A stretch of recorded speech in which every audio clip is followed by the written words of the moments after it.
جب چھوٹے تھے تو لڑائی ہوتی تھی، ایک کہتا تھا ماں میری ہے، دوسرا کہتا تھا نہیں ماں تو میری ہے۔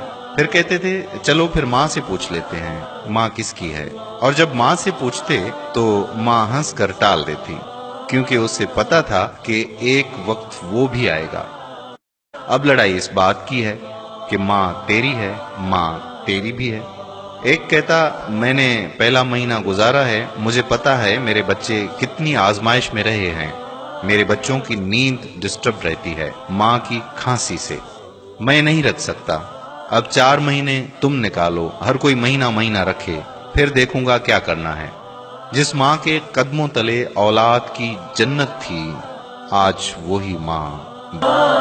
کوئی نوجوان تھا جو اپنی ماں کو یتیم خانے میں چھوڑ آیا۔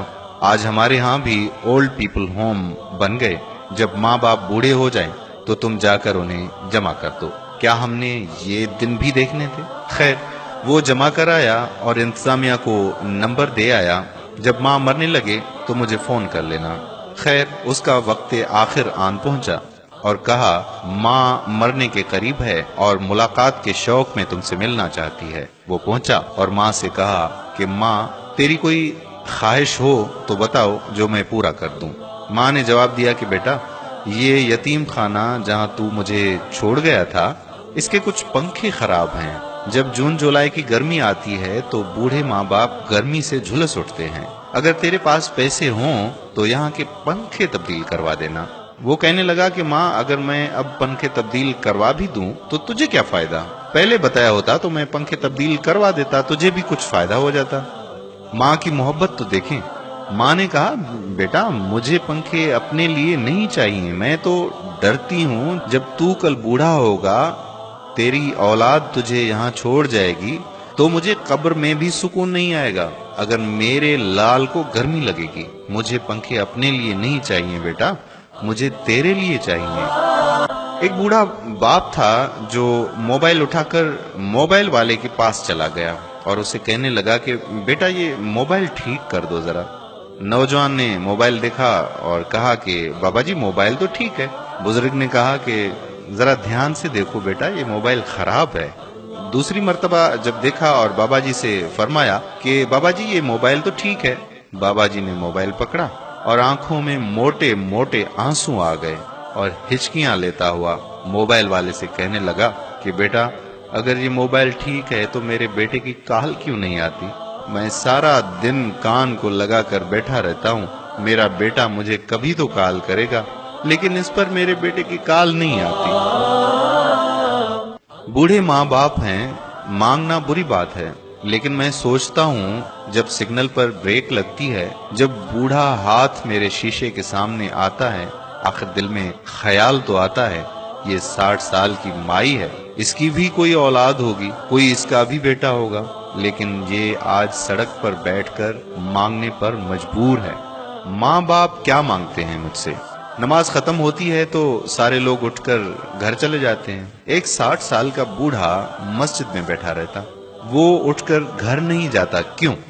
اسے پتا ہے کہ میری گھر میں کس کو ضرورت ہے، وہ مسجد میں بیٹھ کر قاری صاحب کے ساتھ وقت گزار لیتا، وہ اپنے بیٹوں کے پاس نہیں جاتا۔ 4 بیٹے بیٹھے ہو گھر میں اور کسی بات پر مشاورت ہو رہی ہو، ہر کوئی آگے بڑھ کر اپنے دل کی رائے دیتا، لیکن ایک بوڑھا باپ ہے جو چپ بیٹھا، وہ نہیں بتاتا اپنے دل کی بات، اسے پتا ہے کہ میری بات کی کیا حیثیت اور کیا اوقات۔ 2 دن سے ماں سوچ رہی ہے میری دوائی ختم ہے، اور میں کس بیٹے کو کس طرح کہوں کہ بیٹا میری دوائی ختم ہے اور میرے جوڑوں میں درد بڑا بڑھ گیا ہے، تکلیف اتنی بڑھ گئی ہے اور میں سوچتی ہوں میں تم سے کیسے کہوں۔ وہ بیٹا جو دوستوں میں 2000 کا ڈنر کر کے آتا ہے، ماں کی دوائی کی خبر لینے کے لیے نہ اس کے پاس وقت ہے، نہ اس کے پاس سوچ ہے، نہ ہی پیسے ہیں۔ میں نوجوانوں سے کہتا ہوں کہ آج تمہیں برا لگتا ہے، تم کہتے ہو میں نے یہ کرنا، میں نے وہ کرنا، تمہیں ماں باپ کا ٹوکنا برا لگتا ہے، تو ایک وقت آئے گا جب گھر سے 4 پائی اٹھ جائے گی، وہ 4 پائی جو تو نے اٹھا کر گھر کے سین میں رکھ دی تھی کہ میرے بچوں کی نیند ڈسٹرب ہوتی ہے، ایک وقت آئے گا وہ چارپائی جب اٹھ جائے گی تو گھر میں چراغ لے کر بھی ڈھونڈے گا، مجھے ماں میری ملے میں مشورہ کروں، میرا باپ مجھے ملے میں اس سے پوچھوں کہ مجھے بتائیں کہ زندگی کیسے گزاروں۔ اس وقت گھر تجھے کھانے کو آئے گا، لیکن اس وقت کا پچھتانا کچھ کام نہیں آئے گا۔ اپنے ماں باپ کی قدر کر لو، اور ماں باپ دھکے کھا کر زندگیاں گزار رہے ہیں، اپنے گھروں میں اجنبی بنے بیٹھے ہیں۔ یہ وہ دکھڑا ہے جس کا ہم آج ازالہ کر سکتے ہیں۔ اپنے والدین کو یتیم خانوں میں جمع نہ کرو، اپنی جنت کو دوسروں کے اوپر مت ڈالو، اس جنت کی قدر کر لو۔ ساری زندگی پیسے کمانے کے لیے ہے، لیکن آج ان کی قدر کر لو۔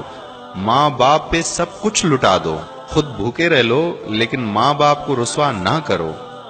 آئیے اپنے والدین کی قدر کر لیں۔ اللہ تعالیٰ مجھے اور آپ کو کہے ہوئے جملوں پر اور کہی ہوئی باتوں پر توفیق عمل عطا فرمائے۔ بس یہ دعا ہے کہ جس کے والدین فوت ہو چکے ہیں، اللہ تعالیٰ ان کی مغفرت فرمائے، ان کے درجات بلند فرمائے، اور جن کے والدین زندہ ہیں اللہ تعالیٰ انہیں صحت و تندرستی والی زندگی عطا فرمائے۔ اس ویڈیو کو شیئر ضرور کریں، ہو سکتا ہے آپ کے ایک شیئر سے یہ بات کسی کے دل میں اتر جائے۔ اگر ابھی تک آپ نے ہمارا پیج اور چینل پیارا اسلام جوائن نہیں کیا تو ابھی جوائن کریں، تاکہ ایسی معلوماتی اور دلچسپ ویڈیوز آپ تک پہنچتی رہیں۔